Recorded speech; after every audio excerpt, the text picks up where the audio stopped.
J'espère que j'ai rien cramé. Oh bon, tu l'as compris, aujourd'hui, je vais essayer d'imprimer en 3D des hélices pour un drone FPV. Et du coup, pour les nouveaux, un drone FPV, c'est quoi?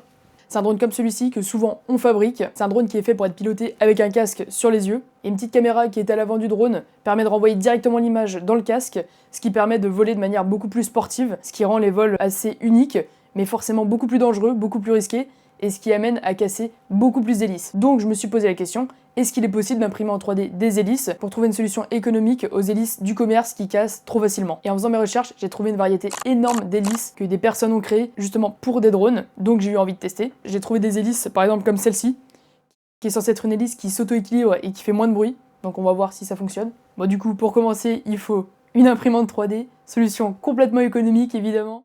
Alors j'ai complètement oublié de préciser pendant la vidéo que je vais utiliser comme imprimante 3D une Bambu Lab P1S, qui est une machine moyenne gamme, qui est quand même assez accessible. Du coup pour le test, j'ai choisi 3 types d'hélices différentes que je vais vous présenter. Donc alors premièrement, j'ai choisi évidemment l'hélice classique, la tripale, déjà pour voir si ça fonctionne. C'est les hélices dont on a le plus l'habitude de voir, puisque simplement c'est des hélices qui sont très polyvalentes, elles proposent une bonne autonomie, puisque généralement elles ne consomment pas trop d'énergie. Ensuite j'ai décidé de tester des hélices dites toriques, c'est des hélices qui se rejoignent au bout des pales, donc comme ça. Ces hélices elles ont comme caractéristique technique d'être plus silencieuses, donc encore une fois on va voir si ça fonctionne ou pas, sachant que si ça se trouve les hélices vont juste casser dès le premier vol. Et enfin j'ai trouvé ces hélices qui sont carrément spéciales, que j'avais jamais vues.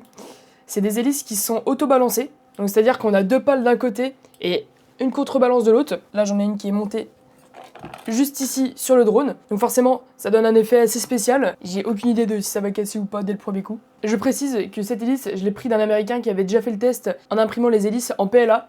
Donc alors aujourd'hui moi je vais imprimer les 3 types d'hélices en ABS, puisque l'ABS c'est plus solide et ça tient beaucoup mieux la chaleur, sachant qu'un moteur peut très vite chauffer, surtout avec des hélices comme celle-ci où il a besoin de tourner très vite pour faire décoller le drone. Il faudrait pas que le PLA fonde et que l'hélice s'arrache simplement. J'ai complètement oublié de dire pendant la vidéo que tous les tests seront réalisés avec un drone 5 pouces, parce que c'est la taille de drone la plus utilisée simplement dans le monde. Moi je vous laisse là-dessus, c'est parti pour le montage des hélices. Du coup, premier test avec les hélices tripales, les hélices classiques. On va voir, donc selon Hugo ça décolle pas. Moi en plus je pense pas qu'elles sont trop fragiles, elles sont trop souples. D'abord je vais tester de voler à vue, parce que il faut déjà voir si ça décolle, et en vrai si ça marche bien je testerai avec le casque.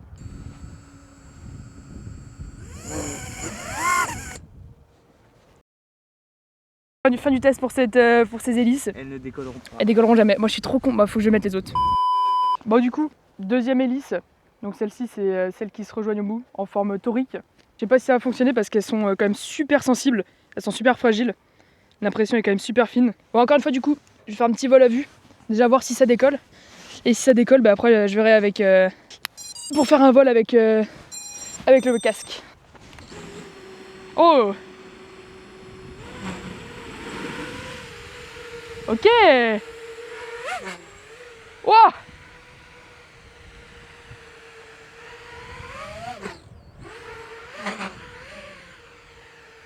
Alors on sent qu'elles sont pas très solides.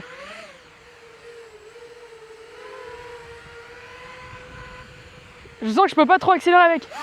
Oh bon, tiens, regarde, j'ai retrouvé des bouts jusque là. Oh le pauvre drone. Merde. Ah ouais ok, en fait elle a cassé à la base. Bon du coup ces hélices fonctionnent mais fonctionnent pas. En vrai en termes de son, je sais pas ce que t'en penses toi Hugo. Genre c'était plutôt... Non, c'était vraiment pas très bruyant. Moi je les ai trouvées en fait plus silencieuses. Alors on n'a pas pris de décibelomètre. En fait en termes de son, c'est un son qui est beaucoup moins aigu. Ok bon du coup maintenant on va tester les hélices comme ça. Bon j'ai pas trouvé de nom pour ces hélices. Ah, comment est-ce qu'on peut les appeler? Non mais en vrai les hélices un peu en forme de lapin. Franchement je sais pas ce que ça peut donner. Soi-disant qu'elles seraient plus silencieuses que des tripales comme celle-ci. Donc on va voir, j'ai testé, elles sont plutôt très bien équilibrées, elles créent pas de balourd. Là je sens aucune vibration quand je fais tourner l'hélice. Après on va voir si ça vole et on va voir si ça vole bien. Hein. Allez c'est parti. Juste avant, allez go. Oh, écarte-toi Hugo.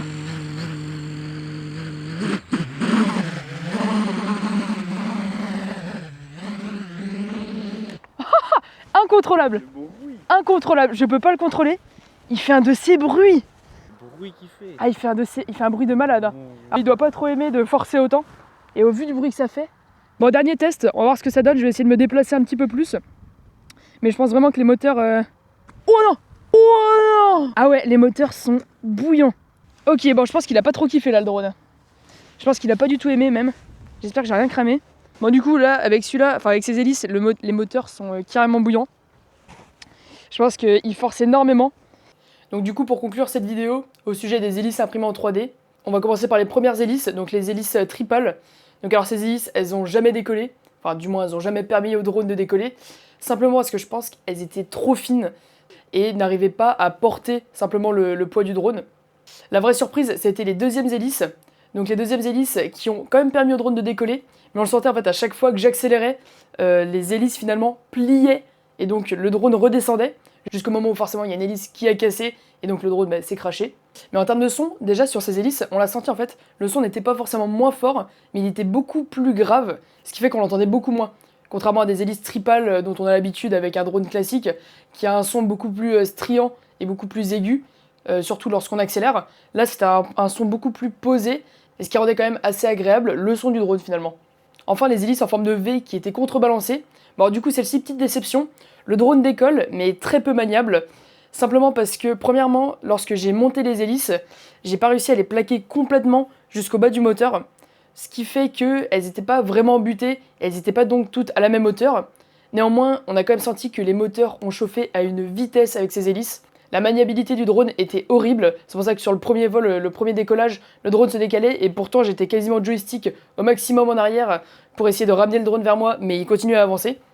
Et malgré le fait qu'elle soit censée être plutôt bien contrebalancée, on sentait quand même des vibrations. En fait ça s'entendait au bruit qui, pareil, comme les hélices historiques qui se rejoignaient au bout, était quand même plus grave. Là pour le coup c'était très grave, et on l'entend bien de toute façon sur la vidéo, ça fait un sort de vou vou vou vou vou. Et enfin, le dernier point que je voulais aborder, c'était au niveau de la finition des hélices, qui était quand même largement moins bonne sur des hélices imprimées en 3D, contrairement à des hélices du commerce. Donc les hélices du commerce, comment est-ce qu'elles sont fabriquées? C'est des moules d'injection plastique qui injectent le plastique dans un moule en acier, ce qui permet d'avoir un rendu super lisse et super propre.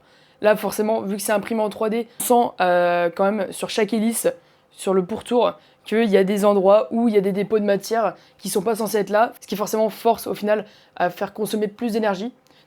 Donc voilà, c'est tout pour cette petite vidéo qui était ma première vidéo de ma chaîne YouTube.